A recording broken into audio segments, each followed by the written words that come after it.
Health Nuts, episode 25. You're listening to Health Nuts with Dr. Chris Carr. Making lifestyle changes is hard for many people, and not knowing what to do or how to do it makes the task all the more daunting. Here at Health Nuts, we focus on helping you live a fuller life by discussing everyday health issues and exploring breakthrough solutions on how to overcome them. And now, here's your host, Dr. Chris Carr. Welcome back to another episode of Health Nuts. I'm your host, Dr. Chris Carr, and I am so excited to have on today Mr. Chris Shea. Now, Chris has done a ton in his 20-plus years in education and counseling, and I want to just share with you a small piece of his background. Chris is a nationally and state certified addiction counselor, as well as a nationally certified life coach, having graduated from St. Hyacinth College Seminary and the Washington Theological Union in D.C. He divides his time between Life's Journey, which is his coaching program, and serving as the director of campus ministry at a high school in Maryland, and as an adjunct professor in the Family Studies and Community Development Department of the School of Liberal Arts at Towson University, as well as McDaniels College's Graduate School of Counseling. He has over 20 years experience in the addiction counseling field as a clinician and administrator responsible for the implementation of treatment programs which model and integrate evidence-based treatments to promote lifelong recovery. He currently serves as a chairperson for the county's Alcohol Coalition, a member of the County Behavioral Health Action Committee, and he sits on the advisory board of the National Alliance for Drug-Endangered Children. He has a second book out now on Amazon, and it's titled Coping with Adversity in Life, which we'll be getting into here for today's topic. He lives in Leonardton, Maryland, and he enjoys the outdoors and the rural area in which he resides. So, Chris, the first question I got to ask you outside of welcoming you to the podcast is, when do you sleep? Sleep? What's that concept? Well, I appreciate being here with you and sharing with you. I do like to keep busy, but the difference between my life now and what it used to be as far as busyness goes, is really more in how I can manage that time. So, I do make sure that there's time for self-care. There is time for sleep. There is time for family, in the midst of all this other stuff. Yeah, and that's when I was talking to you pre-interview, one of the things I noticed right away is that you've just got a lot going on. So if anyone knows how to time manage, I'm going to assume it's you. I try my best. It's sometimes it's a challenge, but you also have to listen to yourself. There are days that I'll just, veg out and take care of myself and figure everything else will fall into place on the next day. So, you just have to follow what your body's telling you to do. Yeah. And I'm really looking forward to getting into today's topic with you is we talk about some of the emotional stress, the components that come with adversity and how to recognize it and how to deal with it appropriately. So I'm looking forward to hearing your expertise in this. Before I get into that, I always like to start off these podcasts with an affirmation, words of wisdom. What do you got? So words of wisdom, the best that I always think about is a quote that I love, and the quote is, "There are no problems, only solutions." And that's the truth. We get thrown so many different problems each and every day. And yes, and we can focus on them as a problem and then get mired in all these problems in life, or we can look at them and say, you know what, I have a solution to anything that's happening in my life. So let me focus in on the positive aspects and what I can do about it versus just sitting back and, focused on all of the negatives and the problems. Because we're not going to get rid of problems. No, they're there for one way or another. So one of the questions I wanted to ask you before I get into the topic, how did you get into this field? What attracted you into counseling, and especially the addictive counseling, which would be a tough field to be into because, as you know, statistically, a lot of times they end up back where they were at. Yes. And that was something that I really had to learn how to cope with.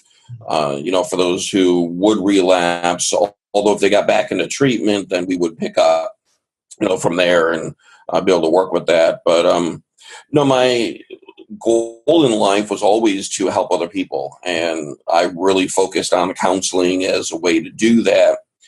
So the more that I focused in on how best could I help people in the counseling realm, I noticed that, a lot of the issues people were having either led them to an addiction in substance, or the substance addiction was something that was also causing other problems. So very early into my career of working with people, I decided to focus on the addictions, seeing that most people were somehow falling into that, and figure, well, maybe if we can kind of go to the source, see what we can do from there. And I loved it once I got into it. Especially for those who were making a change in their life, it was a whole new life for them, and just their whole aspect of how they viewed themselves, how they viewed life, when we started to when we ended, two totally different people. And that made a world of difference, in my own mindset. And I learned so much, about life and what we need to focus on in life. And we're, the whole hope that no matter what, we can make changes in our life. And it doesn't matter what we've done or where we've been. Life can be totally different if we just really, set our mind to it and do what we need to do. With all these challenges that come about, especially because when somebody goes through the recovery process that you do, and I didn't get to talk to you about this, but I work in a homeless shelter where I volunteer and have a pro bono clinic out there. And I see the males and females that come in and out there. I don't think anyone ever signs up, say, hey, one day I hope I get addicted to drugs. Or one day I hope I just, become a complete alcoholic and I have no control over myself. I think we lose aspects of that was never the person's intent. No. But life threw them a curveball, and unfortunately they went down that path. Yeah. So, with the emotional stress, the adversity, we can start with kind of symptoms. How do you know if somebody's going through? What are some self-recognition tips that they would have, and as well as treatment? So, when you're going through, a lot of stress in your life and a lot of the adversities in life, what you really need to look at for yourself is, how am I feeling inside? How I feel inside is going to affect how I perceive the world outside of me. So in looking within myself, am I feeling generally okay about me? And has that changed? One of the things that I look at as a clinician is, what are some of the behavioral changes or some of the emotional changes I can see over time in my clients? Well, use that same thing for yourself. So if you've kind of noticed, if you do a check every day that, you're feeling okay. I mean, maybe life isn't wonderful, but you're okay. But then you start noticing a pattern that you're not as okay as you used to be. That's where you need to pause and try to figure out, why am I not as okay as I used to be? And begin to do some of that self-examination to see what's going on. I think the other important thing to notice is your interest level. Are you no longer interested in things that you used to be interested in? Are you getting more tired than you used to be? But you're still getting sleep, or actually you're getting even more sleep than you used to get, but you're still more tired. Those, I think, are really the key signs. Now, we can go into a lot where, you can change behaviorally, you can change as far as attitude toward others. I think an important thing is to have people around you that you trust, who can give you honest feedback. Because it's a lot of times when we're getting really stressed, if we don't stop to notice it, people close to us will. If you trust them, take their advice. When they start saying, you're getting a little snippy, you're getting a little short with us, where is this coming from? Try to take it from the source and step back a moment and think to yourself, maybe I am, or even ask them, because you might not see it and say, I'm fine, I'm acting great, what's the big deal? Well, let them tell you what the big deal is, because that change that they're noticing in you could be the precursor to something bigger. Catch it as quick as you can. It's going to be easier to deal with. That is some solid advice. I'm just here taking notes. Just in the office, I think no matter what type of practitioner you are, you're going to get hit. But, people when they trust you, they're going to share things with you. Yeah. And as they continue to share things, they're going to ask maybe even things that on the emotional component, where obviously I'm not qualified to deal with, but I will get asked those questions pretty much on a weekly basis. And I love the pattern recognition where you start to maybe notice where, you're sleeping more often. You're sleeping in where you used to never sleep in, or now you used to never drink during the weekdays. Now you're having a 6-pack every day. Right. Yeah. And it's really looking, for that pattern over time. One day we all have an off day. Somebody comes in and they're just not acting right, not seeming right. That could be a one-day thing. If you see them regularly and this is ongoing, yeah, definitely something to point out. But also look on the positive side of it. So people who are looking to make the changes in their life, I think it's important to have people around us who will also be our cheerleaders. To say, hey, I've noticed the last few days, you seem to have a little more of a, step to you. You seem to be a little happier,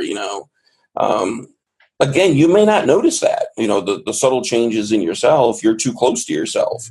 So you might not notice, but when somebody points it out, then you might be able to say, maybe I have been a little happier lately. And it might not be much, but it's enough that another person noticed it. Right, which is a time that when it's recognized, it means a lot to that person that it's recognized too. Yeah, exactly. So this time of year specifically, I would imagine in your field, this has to be probably one of the more difficult times of year for your profession, just due to the fact that it's a great time of year to celebrate, but this is also a big time of year where folks are overly depressed. Yeah. Yeah. And, I do see a slight uptick, in people coming in to talk. You see another uptick at the end of the holiday season, so mid to end January.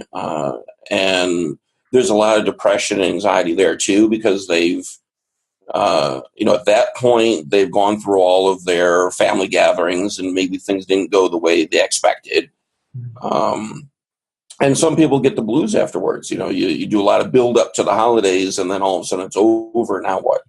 But I think to your other point, it's very important for us to remember, that in all of our joyous celebrations, there might be people around us who are not joyous at all. And I'm not saying, don't be joyous. I mean, feel what you feel, act the way, but be aware that there might be some people, this really is not a good time of the year for them for various reasons. And, maybe somehow reach out to them and not, in a way that's going to embarrass them or be, like pity. But just remember, you can be happy and joyous, but don't forget the others who might need a little more attention or a little, acknowledgement of what they're going through. And it's a great piece of feedback. So we can get lost in our own celebration, if you will, or taking the extra week off of work or the extra time off for the New Year, whichever holiday it is. And you're right. People might have suffered multiple deaths the prior year, and they don't have that yearly Christmas dinner to go to anymore. Yeah, it's a very powerful point. So I want to kind of pick your brain on when somebody's going through these adverse times, and now they've recognized it. Like, hey, you know what? Something's off with me. Now what? Once you recognize it, I would direct people to spend time every day, and even if it's just 10 minutes, we can call it meditation. If you don't like that word, change the word. I don't care. But spend, a good 10 or 20 minutes with yourself, doing the best that you can in just noticing the world around you and the world inside of you. And the key to that is non-judgmentally. Notice what is happening, what you're feeling, what you're going through without putting a judgment on it. In other words, we're not going to say this is good, this is bad, it just is. I'm feeling this way, all right, I'm feeling this way. We're going to feel it. This is happening around me right now. Okay, it's happening around you right now. We're just acknowledging it. Right. The more we can create this awareness of our own feelings and what's happening inside of us, that can help us to figure out what is my next step. Because even if you're sitting there for these 10 minutes and it's really tough because you're feeling that anxiety and that adversity, and as you say with the holidays, maybe you're really recognizing I'm alone right now. Okay, feel that, acknowledge that. But then I always have as my next step, what is your action? To me, meditation is not just meditation for the sake of quieting oneself. It's not just for the sake of learning about oneself. Those are components. What am I going to do with it? I'm more of an action person. So that this isn't, just a nice academic, routine or technique and theory. What is my next action step? And to me, that's the next thing that you would do.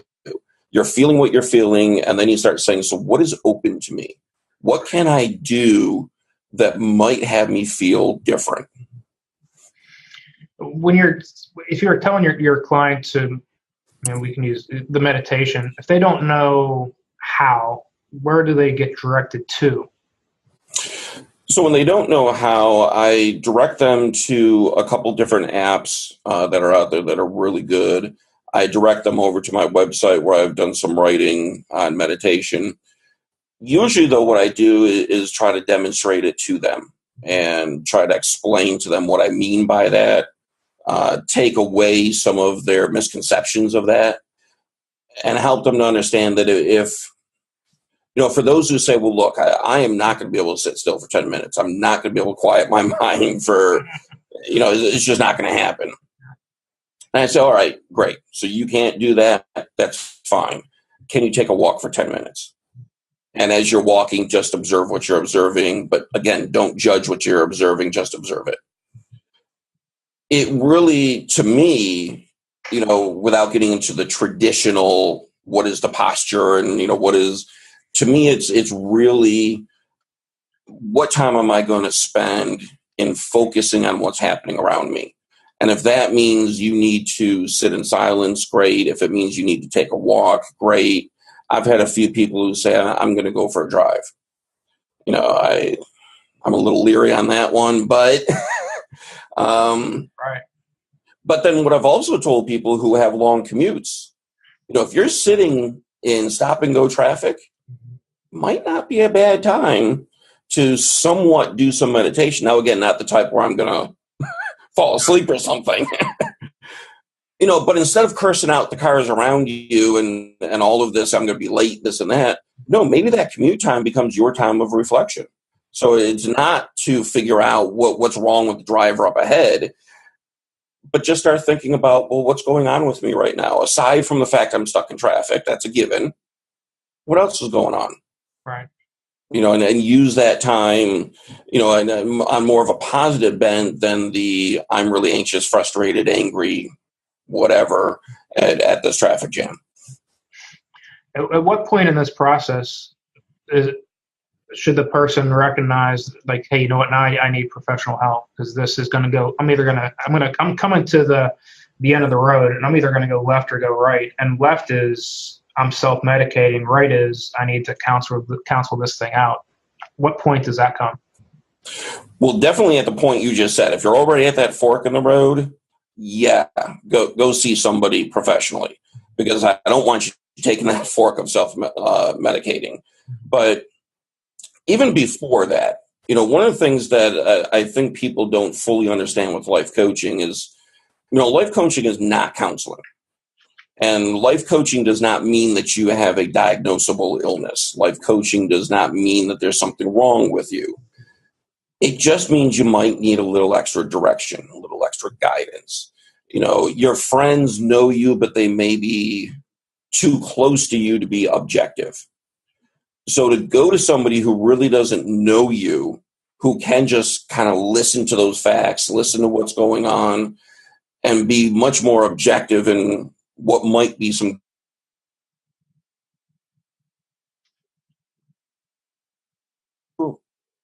But go to your friends, find your friends, because they're the ones who are going to keep guiding you through this.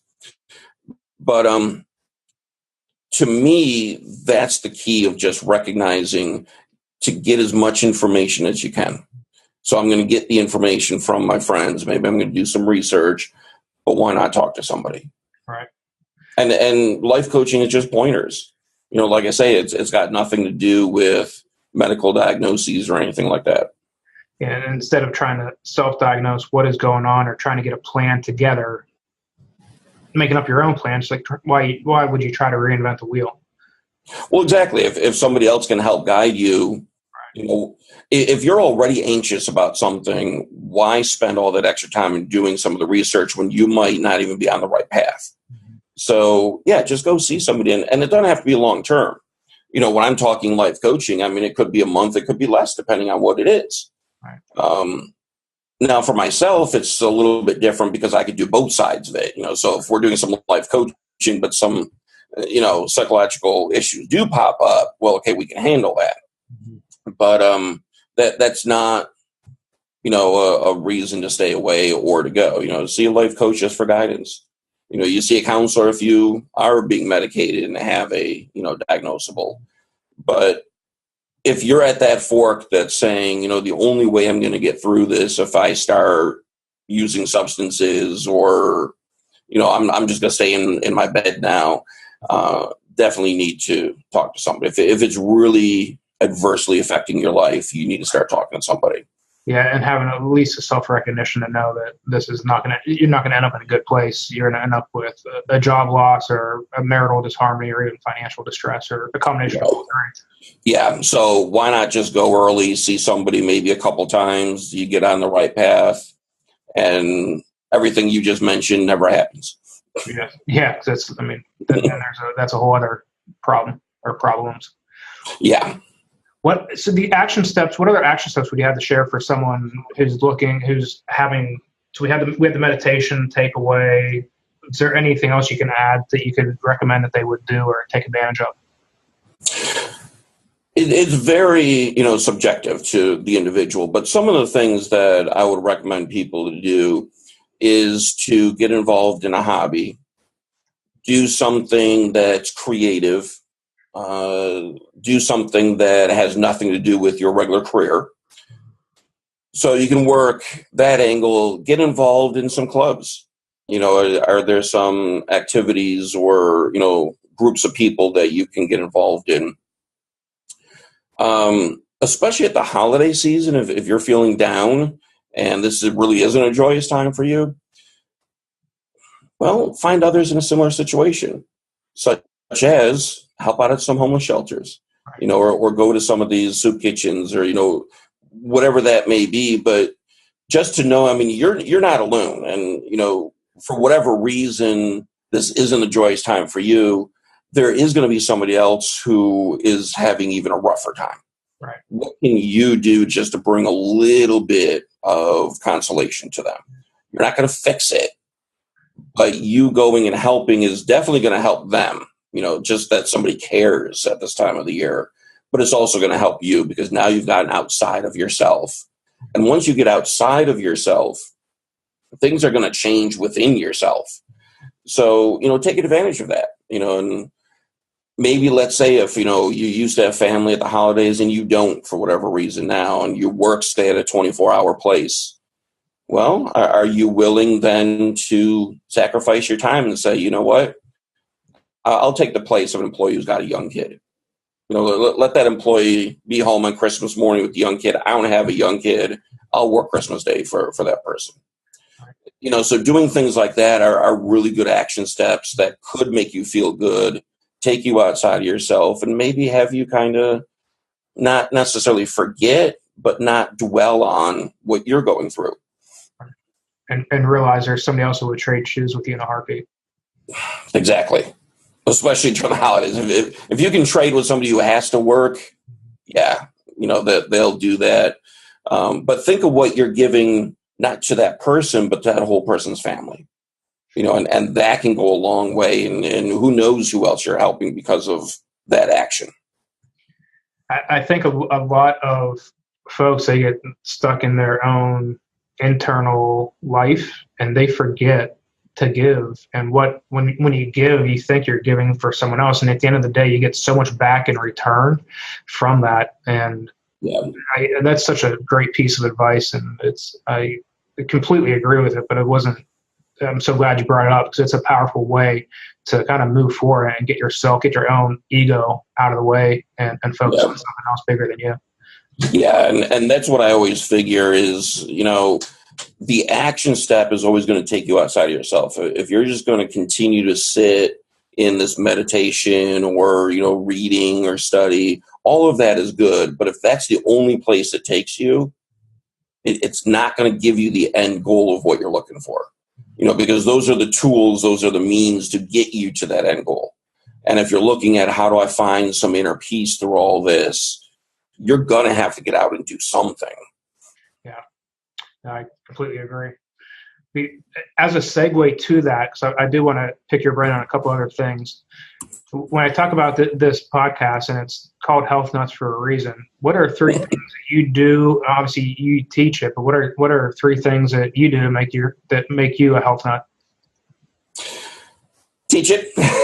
Do a lot of writing and reading about it. Trying to get out and walk through nature as much as I can. I will say that I'm not a health nut in the sense of my diet and true exercise, but, there's more to it than just that. So when you're also looking at, the things such as what am I educating myself on, and then what am I doing for me? And part of the for me is what are those times that I just need to veg out? And when are those times that I need to get up and take a walk, and just kind of breathe in nature? And with your own self-recognition tips, so I have, I'm obviously, I have a business. I have another side business that I do as well. What are things that you recognize when you're starting to burn the tank and you're running on fumes? For me, the real first sign of that is the tiredness. Fatigue. Yeah. That's really what starts to get me when I notice that come the afternoon that I'm just really feeling more of that exhaust. It's not that physical tiredness. And that's when I start to recognize maybe I need to, for right now, slow it down a bit. And then I also recognize, when I'm seeing clients, if I have like back-to-back clients, and then somebody cancels, I hate when that happens because, you want to help whoever you can help. But then there is that part of me that says, you know what? Now that I've got this hour break,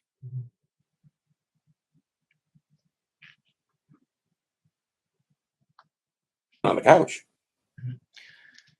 so it kind of becomes, what is that self-care? Because all of that to me is essential. If I were to do some more writing or research for, another book, an article, or whatever I'm doing, that's important work. Maybe taking an hour on that couch is important work too. Yeah, and giving back to you. Exactly. Best advice you ever got? Best advice that I ever got is sometimes there are no words and you just sit there and just be present. That was tough for me. I learned that early on. I had a 2-year internship as a chaplain at a children's hospital, and that was tough. And I'm a doer, as you know. I got these action steps, but you can't always do and fix. And at the children's hospital, not all those kids were getting well, and you had some terminal illnesses, and so for me, it was like, well, what do I do? What do I say to families? What is this? I focused on the do, and my supervisor, at one point just said, you do presence, you do sitting there saying nothing, and just being there and just showing you care is enough. Yeah, I think we get stuck in wanting to verbally or show or give, and you're right. Sometimes you can give just by being there as a sounding board. Yeah. And I practiced it as much as I could. And there were sometimes I would just sit in the room with the families and never say a word, and they wouldn't address me, but they knew I was there, and maybe that's all they needed. And, and eventually they would, say I could go on my way, or you must have other work to do or whatever. but at least they knew somebody was there. And if they needed to say something, they could, and they didn't have to, but at least they weren't alone. Yeah. And it took me, and I still struggle at times with this, but it's taken me well over 20 years to really fully understand that concept of the importance of presence. Yeah, it's powerful. It's also being self-recognized in the situation that you're in. And yep. Okay, this is one of those times where I just need to zip it and hang out. Yeah, and to understand that maybe I can't fix everything. Yeah. So my presence is doing something, but it's not fixing it, and I have to be comfortable and okay with the fact that I can't fix it. That's not for me to do. If you have, for the listener that's out there that is, they're suffering right now, they've fallen on hard times, and they've gone through a lot, and maybe they've already gone through coaching or counseling, and they feel like they didn't get anything out of it, and they're back right where they started. What would you share with them? Never give up. You're guaranteed failure when you give up. So if you're worried about, I'm at the bottom, I'm going to fail at this, well, if you keep doing that, yes, you will. And I'm a realist, and I'll tell you that, yes, you're going to fail if that's what you do. So if that's your goal, you're doing it well. But if you're trying to make that difference and you can't find somebody to help guide you, do some of the things we talked about. Just get active. And if you don't know what to do, walk. If you can't walk, can you find somebody to get you around?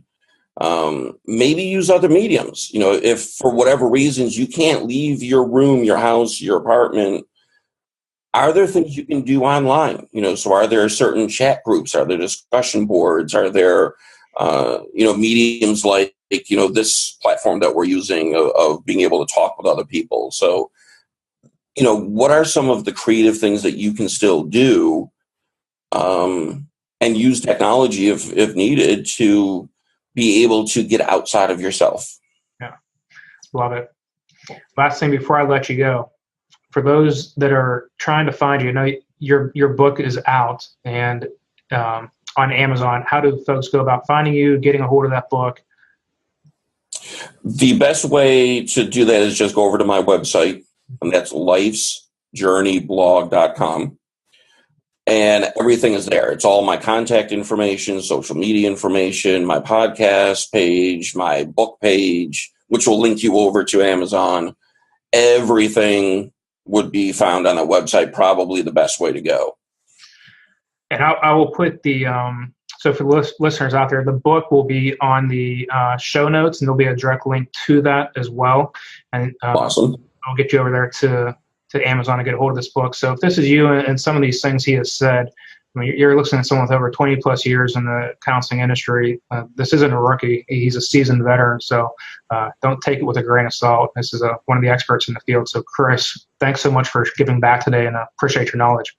Oh, thank you for having me. It's been a wonderful conversation. I love it.